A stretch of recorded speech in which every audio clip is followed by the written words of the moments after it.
Oh, hi, I didn't see you there. My name is Bliss Foster. Welcome to the 25th episode of the Margiela series, where we are exploring every single runway show that Martin Margiela produced at his eponymous house. We find ourselves in fall-winter 01. We're continuing the theme that's been big with the Maison for a number of different seasons, where they divide the runway into sections so that everyone is taking in the runway one look at a time.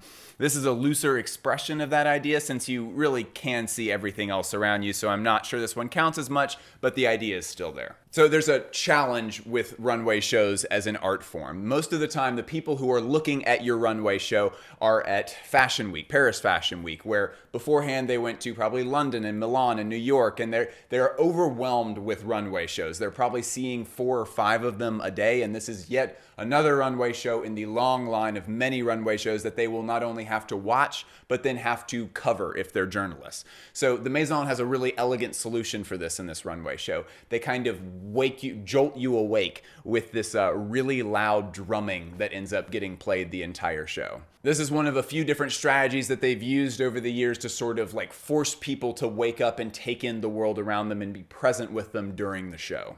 In addition to that, those drummers set a really great mood for this show. And this is also a reference back to Fall/Winter 1990, the 4th show, which also had live drummers. Another reference to that same Fall 1990 show is the reuse of tabby boots from that season. Here, those are seen with some nylon stockings covering the boots. So that classic motif of the models' faces being covered is now being done with tabby boots. Other boots in this collection here, Fall/Winter 01, those were painted white, and others, oddly enough, had fuchsia-colored star stickers on them. Additionally, the boots from Fall/Winter 1990 were resold to now have wedge heels instead of the cylindrical heels that we can just barely see here in the video.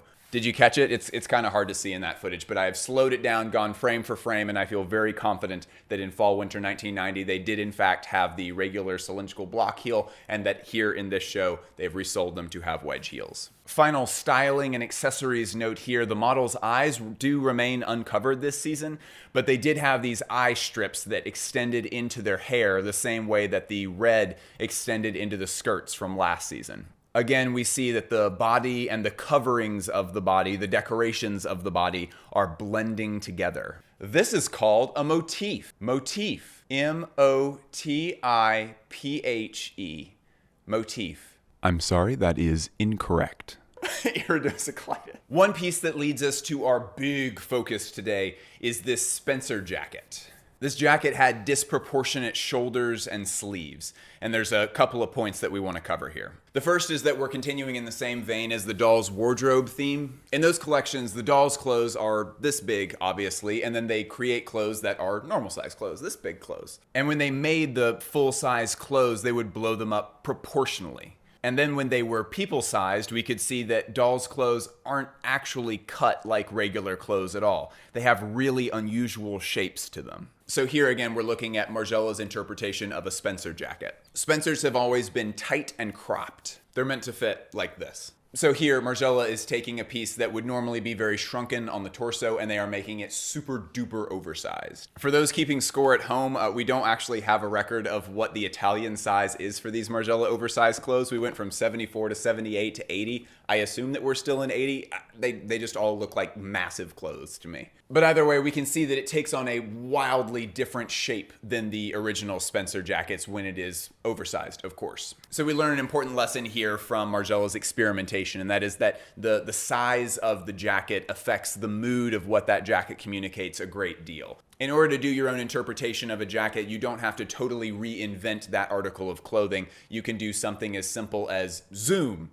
enhance. We cheat a little bit here because the Maison's tailors did alter the shoulders and the sleeve length, so those things are very exaggerated, but the lesson is still here. The second point here is that we need to talk about the historical context of the Spencer jacket, because that's where things really, really get good here. Margiela has reached back into the past for inspiration since his very first show. He did this first with the jabot in spring-summer 1989, which used to be a men's neck accessory.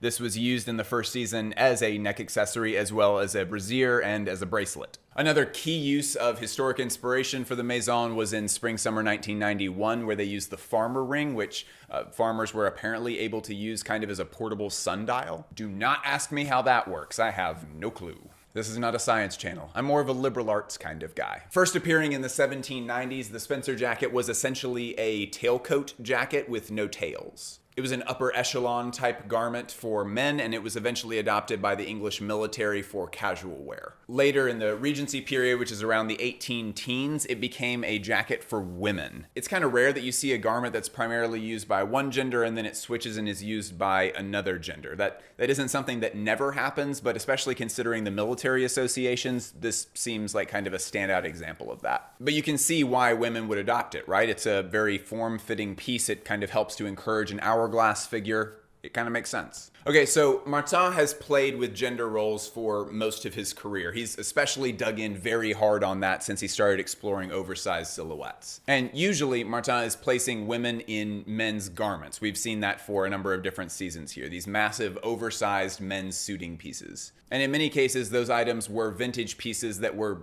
literally used by men. But here we see a different kind of message about gender roles. We see a jacket that was originally made for men, was later adopted for women, and then is updated in this show by making it so oversized that it again looks like it's tailoring meant for men, but is here seen on a woman. Wow, so many gender role reversals. OMG, OMG. It's a great reminder that most, if not all, gender roles are just literally made up. They don't have a lot of basis in biological reality. They're just societal suggestions, oftentimes suggested in a rather rude and forceful way. This little kickflip from Margiela also enforces that femininity and masculinity are not monoliths. We have another incredible example of this with the isolated collars and cuffs. I'm so excited to talk about this example. This is so cool. Okay, so let's look here. We see an isolated collar and we see isolated sleeve cuffs. Where, oh where have we seen isolated collars and cuffs? No, not Magic Mike, you perv. They're from Chippendales, the touring striptease troupe. Can we please try to stay focused here? Thanks, I'd appreciate that. Okay, so we see a very well-known cultural reference to very prototypical masculinity. But also, you know who else has isolated collars and cuffs? It's another like super obvious one. Have you guessed? You're gonna kick yourself when I tell you.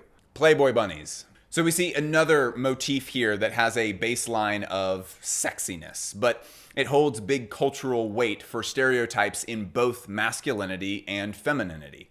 But the kicker here is that we don't see this in an outfit that just oozes sexiness. Like for how obviously over the top, kind of cornily sexy this and this is, like this is just like, you know, it's not sexy at all. By comparison, I think all Margiela stuff is very sexy. But if we do look at the outfits more broadly in this show, they're all a really great example of Margiela's specific take on more sexy outfits. These are big, dark clothes that don't encourage ogling, but they're styled in a way that is pretty sexy. And it's worth noting that there are some very sultry looking outfits in this collection.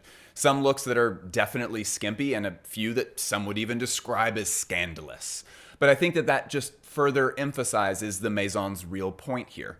Embracing one's sexuality is a varied thing. It doesn't always look the same from person to person, and it doesn't even always look the same coming from the same person on a different day. It's varied and it's multifaceted, just like in real life. Hey, thank you so much for joining me. The algorithm thinks that this is the next video that you'll like. Please check that out and let me know if they were right. If you want to watch those full episodes, you got to go join that Patreon. You just kick me a couple of bucks every month, enough to buy me a fancy coffee, and you get to help keep the channel running. I love you a whole lot. I will talk to you soon. Bye.